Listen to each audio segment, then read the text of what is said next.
एक बड़ी प्यारी कहानी है। मैं आपको ये कहानी सुनाऊं। इस कहानी से इस सूत्र को समझ लेना बहुत आसान होगा। कहानी ये है कि एक बार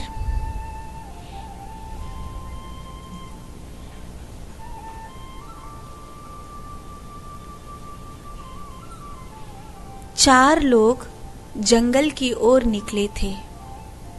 एक महात्मा वहां पर बैठे थे, तो उन चारों ने महात्मा से आशीर्वाद लिया। तो महात्मा जी ने उन चारों को अलग अलग आशीर्वाद दिया। उसमें एक राजा था। महात्मा जी बोले, चिरंजीवी रहो, खूब लंबी उम्र जियो। एक तपस्वी था। महात्मा जी ने उससे कहा, जीना चाहो तो जियो, मरना चाहो तो मर जाओ। एक साधु था।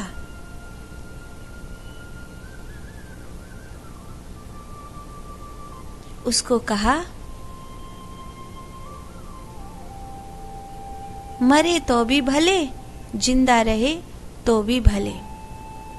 एक शिकारी था। उसको कहा, जीना भी मत और मरना भी मत। किसी को ये आशीर्वाद समझ में नहीं आया। ये कैसा आशीर्वाद है? तो महात्मा जी ने कहा, राजन, तुम्हें मैंने लंबी उम्र का आशीर्वाद इसलिए दिया क्योंकि तुमने पूर्व जन्मों में बहुत तपस्या करी है। तपेश्वरी सो राजेश्वरी।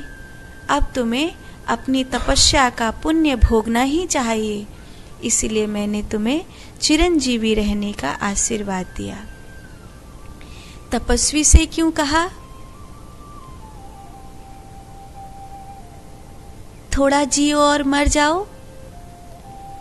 तो कहा कि ये बहुत तपस्वी है, इसने बहुत कठोर कठोर साधनाएं करी हैं। अब इसे अपनी तपस्या का पुण्य मिलेगा, तो ये जल्दी मरेगा, तभी तो इसे स्वर्ग मिलेगा, या धरती पे आएगा तो राजा होगा। इसीलिए मैंने इससे कहा कि थोड़ा जियो और जल्दी मर जाओ। साधु से कहा, जीना चाहो तो जियो, मरना चाहो तो मर जाओ। ऐसा क्यों? क्योंकि साधु भगवान का भजन कर रहा है, ये चिंतन कर रहा है।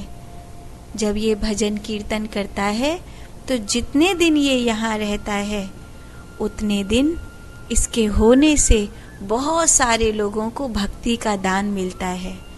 तो ये यहाँ भी खूब आनंद में है, भजन कीर्तन कर रहा है, और जब ये मर जाएगा तो हरि के धाम जाएगा। तो इसीलिए मैंने कहा, जीना चाहो तो जियो, मरना चाहो तो मर जाओ, क्योंकि तुम्हारे लिए तो यहाँ भी आनंद है और वहाँ भी आनंद है।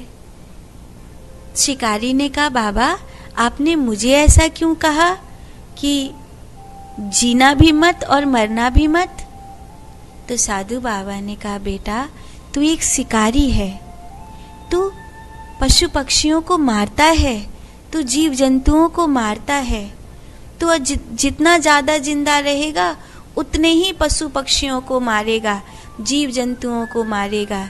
इसीलिए मैंने तुझसे कहा कि जीना मत, लेकिन मैं तुझे मरने का भी आशीर्वाद नहीं दे सकता, इसलिए मैंने तुझे कहा मरना भी मत, क्योंकि तूने इतने पाप किए हैं कि मरने के बाद तुझे नरक मिलेगा।